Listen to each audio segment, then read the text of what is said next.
Over the past few weeks, I've been exploring auction yards around Melbourne trying to find cool and interesting cars. Everything from dual cab utes like these, Aussie legends like this Falcon Ute, and once very expensive luxury cars like this BMW 6 Series. But what about cheap and cheerful for all those P-platers out there? Well, that's exactly what I'm on a mission to find today. P-plate drivers make up around 15% of all Australian road users, and these first-time car buyers often find it difficult to purchase their first car. What kind of fun and cheap cars can you find for your everyday P-plater at the Australian auctions? Volkswagen Golf GTIs, Ford Falcons, and Holden Commodores, and even some cars that you wouldn't have expected me to choose. The best P-plater car you can get. So without further ado, let's get into it. So in order for me to successfully complete my challenge today of finding the best P-plate cars at the Australian auctions, I need to go back in time about 6 years. Yes, 6 years to back when I was 18 years old, to think what would I have wanted to buy when I was that age. And I'm standing right in front of it. A Series 2 VE SV6. Now this VE SV6 happens to be a Ute, which wouldn't have been my usual weapon of choice. I wasn't matured enough to like Utes back in the day, but now I do like them. But we're in the mind of 18-year-old Nathan here. But I always had a bit of a soft spot for VEs. Now I've grown up, not at all. I really don't like VEs, but to a lot of P-platers, this is their attainable first dream car, I guess. Can't drive SS's on your Ps here in Victoria, but an SV6 you can. So let's take a look inside because it's pissing down raining. We're inside this VE SV6 right now, and the key differences you'll find between a Series 1 and a Series 2 is this. In a Series 1, you have this ugly red screen with square vents. Series 2s have circle vents. This down here is different. The handbrake lever is still that crappy, very unergonomic design. The seats are also, instead of being fully cloth in the base models, they have cloth in the middle and leather or leatherette on the sides, which is good because they're easy to get in and out of because the leather is slippery. But when you're going around corners or you're skidding, sliding into curbs and whatnot, you're pretty planted in your seat, which is what you want, you know. Also get a different engine. You get the LFX 3.6, which is a lot better than the alloy tech you got in the early Series 1s and even the direct injection ones you got in the facelifted Series 1s a bit later on. As you can see, that LFX 3.6 litre engine, 210 kilowatts, I believe they make, which is plenty of power. Unfortunately, they don't sound good. Obviously, when you're buying a car like this, they are known for timing chains. Not so much the LFX motors, but the ones beforehand, they did have issues with timing chains, but it is definitely important to make sure that the service records are up to date. Chances are, it being at the auctions, they probably aren't. I don't see any major oil leaks, which is a good sign. Honestly, this doesn't look like a bad car, but you won't know unless you bid on it, buy it. That's the thing with the auctions. That's what you got to go through.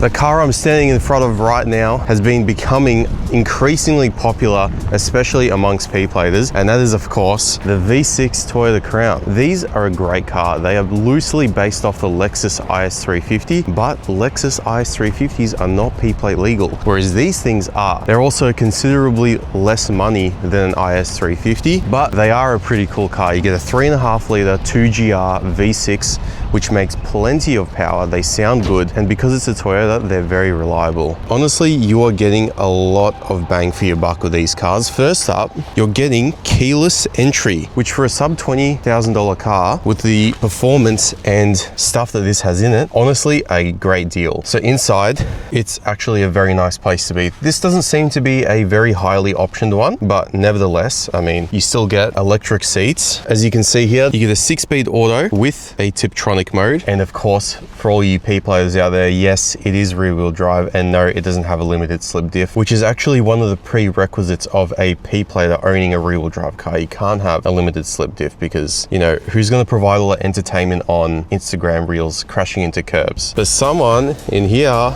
looks to have put a massive screen. Get the shit out of here. I would like to turn it on, but it doesn't work. The only downside, obviously, with a Japanese car like this, an import, is that the radio isn't going to work. So you are going to have to put in something like this or a different sort of radio if you want to listen to Triple J Hottest 100. But anyway, let's have a look under the bonnet. I'm not sure we'll be able to because it's been in an accident, but let's have a look.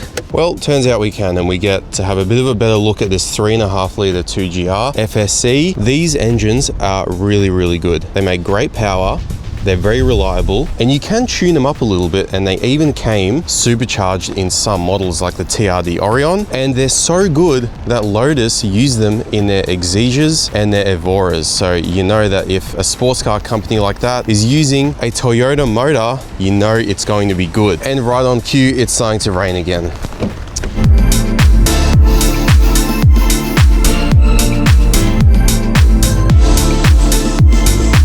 So this VX looks like a base model. I think it would be an exec or an equip or something. Of course, it's got the 3.8 litre Eco Executive. That's the one you want, full base model. I mean, it is a little bit odd that it has a spoiler, but maybe it was like a rare factory option. What can I say about these exec Commodores? Well, you get a robust engine, you get rear wheel drive, you get a 4-speed auto or a 5-speed manual, and you get the unmistakable look of an early 2000s Commodore. You gotta have the plastic hubbies as well, zip tied on. It looks like a Papu owned this car. Who else would zip tie their hubcaps onto their Commodore other than your local Papu? There's a Subaru with a rod knock I can hear in the distance. But let's look at the main party piece of this car, under the bonnet. Another thing I really like that this car still has is a factory bonnet protector.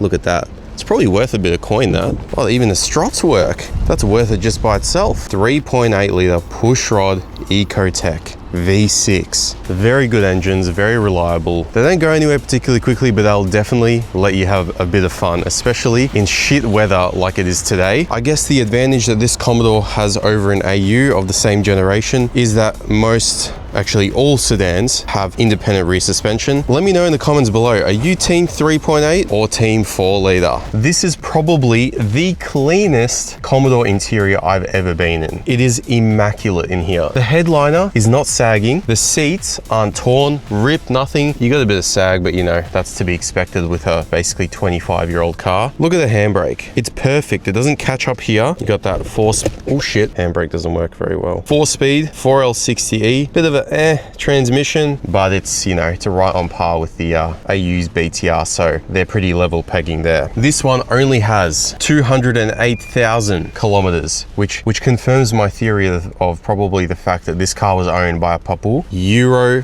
Vox. Okay, all right, that tells me everything. Definitely a Papu, which is why it's in such good condition.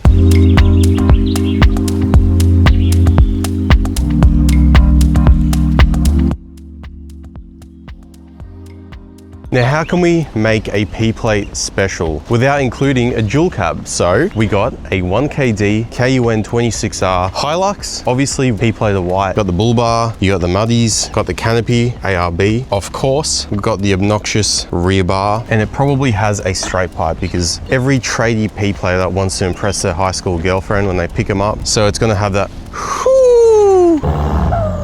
straight piped exhaust, straight off the turbo, no mufflers. I mean, honestly, if I was a P-plater, I would rather have a Hilux over a Ranger, but you see plenty of P-platers driving Rangers. We'll get to that in a sec. I have included this exact car in one of my previous videos. Not sure why it's still here. Maybe the reserve is way too high. Maybe it's got a cracked piston because it's a 1KD. Who knows? Now, if your mate's got a Hilux, you can't copy him because you got to be different, bro. So what do you buy? PX1 Ranger. This one has got the Grenadier engine in it, 3.2 litre, 5-cylinder. Looks like someone crashed out here. I don't even know if this one's even a 4-wheel drive. It is an XLT, so it could be, but who cares if it's 4-wheel drive or not? Because you're still gonna put some Aussie Tyre alloys or some Sunraiser Steelies on it with 33s and chop up your rails so you can actually turn. It doesn't matter if it's 4-wheel drive, as long as it looks the part and it's got a straight piped exhaust. That's all that matters to P-platers nowadays. PX1 Ranger, I hate the way these look, especially in my rearview mirror on the fast lane when you're already speeding and then they're just riding your ass for no reason. There's that door handle. It literally smells like fecal matter in here. Literally smells like feces in here. But this is a manual, surprisingly, so you can do hell mad skids, mate. Some big boy was driving this, hence this is all fucked. Looks like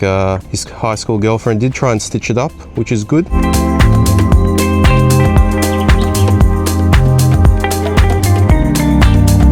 Now, if you're talking about cheap and cheerful, you can't not consider this thing that I'm standing in front of. Hyundai Getz, mate. These are so good. I really want to own one day and turbo it. So hopefully, if you guys click that subscribe button, like and comment, maybe I'll buy one of these from the auctions and turbo it. These things are so good. I'm pretty sure that there's a Bible verse about these things, honestly. They're fun, they're reliable, they're good on fuel. This one being a manual, so it's God spec. Like, they're just too good. My mate Ollie has one. He abuses the living shit out of it, and it has not broken on him once. Actually, no, I lie. He's gone through a gearbox. You go to the wreckers, 150 bucks for a gearbox. You pull it out in like 20 minutes. It's mint. That's exactly what you want as a P player. You don't want to be fucking around with expensive, complicated cars. You just buy Getz, you can do dumb shit to it, rip skids, Macca's trays on the back, and you don't have to worry about it blowing up. And even if they do, they're cheap to fix. I've only got a couple of complaints about these cars, honestly. First thing being, it doesn't have cruise control. How much more expensive would it have made the car if they put cruise control in it? You don't really need cruise control, but it would be so good. If this thing had cruise control, I'd own like 10 of these. But you do have the CD radio, which does have Bluetooth. Honestly, if you use 2 Pringles cans with a rope in between them and put your phone up to it, it would sound better than this head unit does. It's got it, which is good. It's a thought that counts. The dashboard is literally a mile long, so it's very safe. The steering wheel is chewable. You can actually chew it if you do get hungry, like this person did here, which is ideal. You know, growing bodies, right? P-platers, they're growing, they've hit puberty, they get hungry on the road. So you just go, take a little bite out of it. 5-speed manual gearbox. If you get one of these with a 4-speed auto, you're just wrong. You shouldn't be allowed on the road. Manual only. You do have 3 whole buttons on the steering wheel. These cars are like exceptionally good on fuel. They have like a 40-liter tank, and they'll get easily 600 Ks to a tank, even when you're abusing it, which is so good. That's exactly what you want. My AU has like a 65-liter tank, and I get max like 400 Ks out of it. Look at that under the bonnet. Not too sure if this is a 1.3 or a 1.6 liter. I'm pretty sure it's 1.6, but I could be very wrong. They make great noises when you put a potty on them. If you gut the cat out of them, they will shoot mad flames.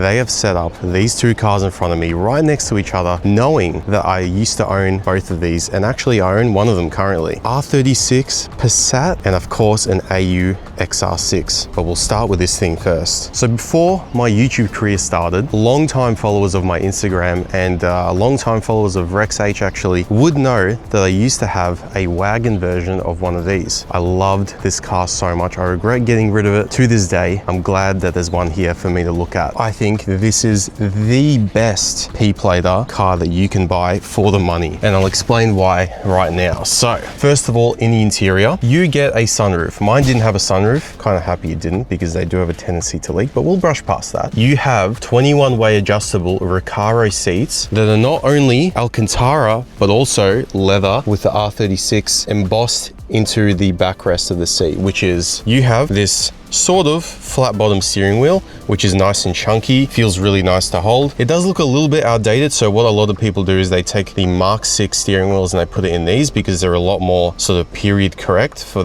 how this car looks. You get a info display here. This is a really nice tacho, the speedo, and obviously you get a 6-speed DSG gearbox DQ250 with Haldex all-wheel drive. And what that means is that it is primarily a front-wheel drive car, but the rear wheels kick in when you need it, and you can slide them, which I did. You get an electronic handbrake, not ideal, but it is there. You don't get a normal key. You put that in and you press it and it starts. Automatic headlights that also turn when you turn the steering wheel. You get metal pedals as well. Obviously you got that DSG shifter. You get dual zone climate control with heated seats front and rear. You got parking sensors in the front and in the back, and you also get a reverse camera.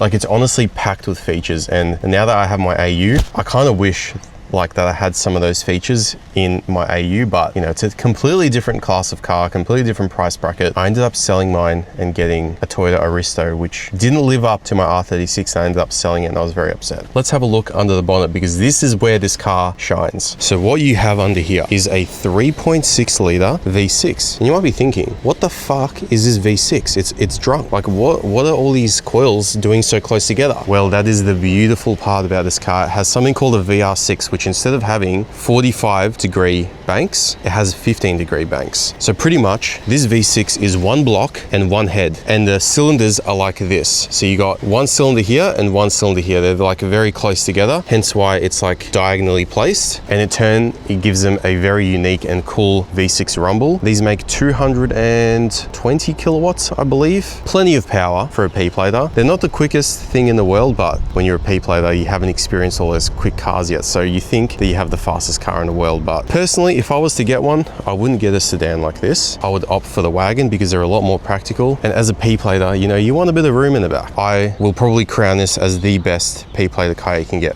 for the money.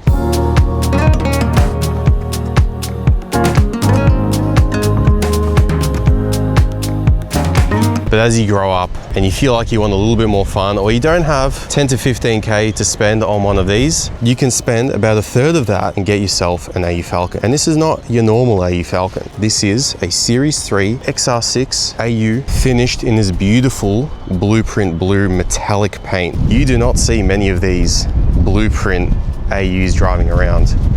You see more Venom Red AU XR6s like my one than these blueprint ones. So let's take a closer look at this one. Now for a P-plater, this has the... What the fuck, it's closed? It was literally open earlier. Anyway, this AU has the perfect blueprint, no pun intended, for a perfect P-plater car. You've got front engine, 6 cylinders, 4 liters, rear wheel drive, and you can get them with either a 4-speed automatic or a 5-speed manual, which mine used to be auto and I manual converted it, and you can do that for pretty cheap. Unfortunately, I can't show you guys inside, but I literally got one, so I'll just walk out to the car park and show you. But it's just so funny how these cars are both right next to each other. Past Nathan, future Nathan, present Nathan.